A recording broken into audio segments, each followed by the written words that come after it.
Very emotional moment for the former president, Barack Obama. There you see the new president of the United States, Donald Trump, with Melania Trump, the first lady of the United States. The former president now with Michelle Obama. They're on this helicopter. It's called Executive One. Jake, it will take them to Joint Base Andrews. They'll then board a plane to fly out to California. He must be going through an emotional roller coaster right now. It's hard to imagine what he's going through, and he obviously put on a good face. He was having pleasant small talk with President Trump. They were joking around. Michelle Obama, former First Lady Michelle Obama, rather stoic.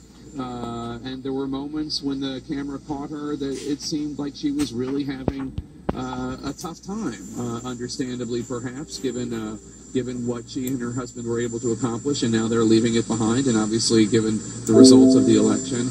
A very, very intense day. President Obama, Michelle Obama, leaving the White House with very unusually high approval ratings, immense popularity amongst the American people. Her popularity is even higher than his popularity, and he's leaving, according to our poll, a 60% approval, Dana. That's his personal approval rating, but let's just look at the objective reality of where this country was 8 years ago when he's the one who took that oath. The economy had collapsed. We were in a major financial crisis. The car companies were in trouble. I mean, you go on down the line, and, you know, it's not perfect.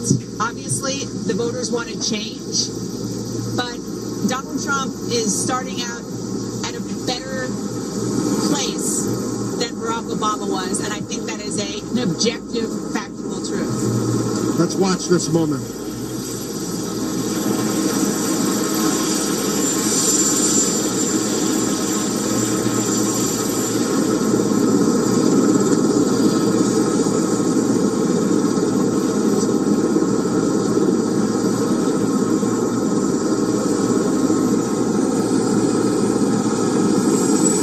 This helicopter will take off for Joint Base Andrews, about a 10-minute ride, and then former President Obama, former First Lady Michelle Obama, they're out of Washington heading towards Palm Springs. Taking a little break in Palm Springs. Their youngest daughter, of course, still in school here in Washington, D.C., so they will be in D.C. for at least another year. But taking a little break, which is traditional, give the new president some time. Let's just think of the turning of the page here. A two-term president, that's 2,921 days when you count the extra one day for the one leap year if you serve 2 terms. The presidential election year is always leap year. This is the first time in that he's on Executive One now. It was Marine One when you're president. It was Air Force One when you're president. But such a dramatic change. And from a historical standpoint, you see the wave here. It's just a remarkable picture. The helicopter on the other side of the Capitol from where we are. You have to go back to Jefferson, Madison, Monroe. You have to go that far back in the history books to have 3 consecutive elected 2-term presidencies. Bill Clinton, George W. Bush, and Barack Obama. We now begin the presidency of Donald Trump in a new political era here in Washington. I was about to call it a new Republican era as we watch the helicopter. What a majestic shot. When George W. Bush left, they went by the White House and did a pass-by. I don't know if they're going to do that this time. When the helicopter went up, it did one last pass by the White House. We'll see if it happens here. Looks like it is about to do a little final tour for the president and the First Lady, the former president and First Lady, a little tour of Washington. Maybe they'll go around the White House one last time before they head out to Joint Base Andrews, get on a much bigger plane, obviously, and fly out to California.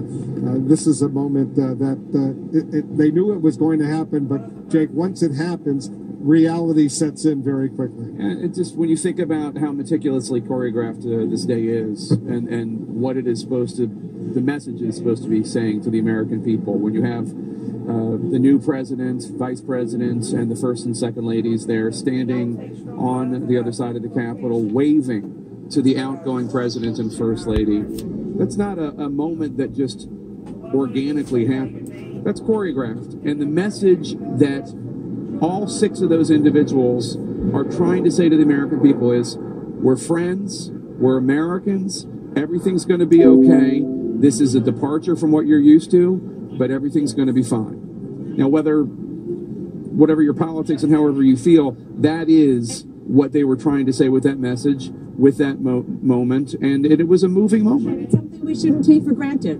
We're seeing a military helicopter taking a president off after a peaceful transition. No tanks in the streets, no military coup. This is what the Founding Fathers set out to do 3 centuries ago, and it's still happening, and we really shouldn't take that for granted. And you got to give President Obama a lot of credit, because right after the election, he wanted to have that gracious, peaceful transfer. He made it happen. He made it work, and the new President Trump, I'm sure, is very grateful to him, John, for that. And the next time we see this helicopter, it will likely be either leaving or coming to the White House with President Trump aboard it. At the moment, you can see it. It flew over the Capitol and is right now doing a loop around the Washington Monument and back over, so the president, the former president and former First Lady, we're going to have to get used to that, can look out one last time at the White House complex as they fly by. And now they will go out just outside of D.C. to Andrews, Joint Base Andrews in Maryland, just outside of D.C., passing over the crowds gathered here for the Trump inaugural. They're leaving Washington, head over the Potomac a little bit, then head out towards Joint Base Andrews, which is in suburban Maryland. The next thing on the agenda, Jake, for the president and the First Lady, a luncheon, Statuary Hall. There'll be a little signing ceremony first, but then they go to a luncheon before they head back on this parade route that will take them back to the White House. This has been a tradition for several decades now. It's a tradition. It's a welcoming of the new executive branch by the legislative branch. The United States government obviously split into 3 different groups: judicial, executive, legislative. The lawmakers are saying to the new president, welcome. See Senator McCain there, John McCain, at this luncheon, Statuary Hall. It's a beautiful hall in the Capitol. It's a beautiful hall. I just want to make note of the moment. After this happens, of course, everybody talks about what they just saw and they just heard. The new president, Donald Trump, is about to have lunch with the people he just said have spent the last years, he didn't put a number on it, enriching themselves at the expense of the